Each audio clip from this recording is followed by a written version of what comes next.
Здравейте, приятели! Добре дошли отново в кухнята при Гали. Днес за вас ще приготвя една мусака от патладжан, сос болонезе, бешамел, вкусна, лесно за приготвяне. Сами ще се убедите, ако си я приготвите. Тук съм си приготвила два патладжана, които са опечени вече. Казвала съм в предни рецепти как са приготвени.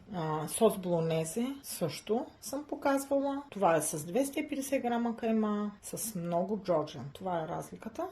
Сос бешамел също съм си приготвила предварително 2 склитки чесън, които съм нарязала, 50 грама кашкавал и един домат, който също е нарязан на шайби.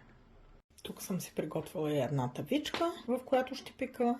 Включвам си фурната да се загрява на 180 градуса. Сега вземаме всяка от патладжаните от лентите. Малко поръсваме с чесънче за вкус. Слагаме си и от тънката,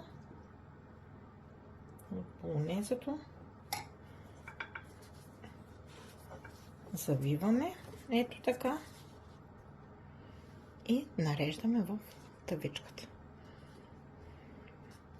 Така и със следващата. Чесънче, болонезе, навиваме и поставяме. И така докато навиеме всички патладжани. И когато всичките ми ролца от патладжани са навити, ето така изглежда тавичката, слагам си остатъка от чесънчето, слагам остатъка от болонезето,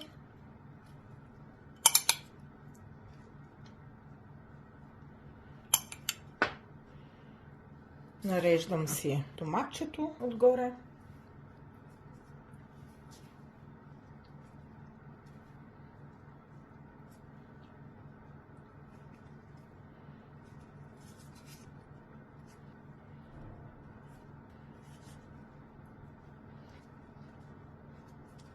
така изглежда. И сега ще сложа да пека загрята фурна около 15 минути. След 15 минути нашата мусака изглежда така и сега ще полеем с бешамеловия сос.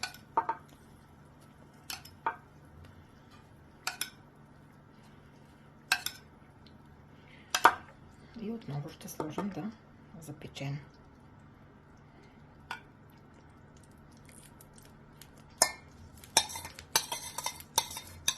Кашкавала си го оставаме за накрая.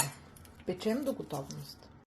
И след още 25 минути нашата мусака изглежда ето така. Сега ще сложим и кашкавала да се разтопи. Вече в изключена фурна. Нашата мусака е готова и сега ще сервираме.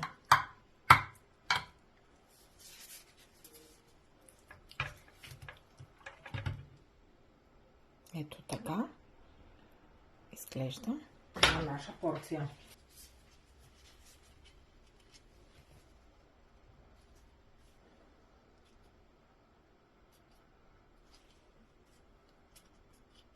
Да ви е вкусно, приятели. Опитайте, ще ви хареса и ще си я правите редовно.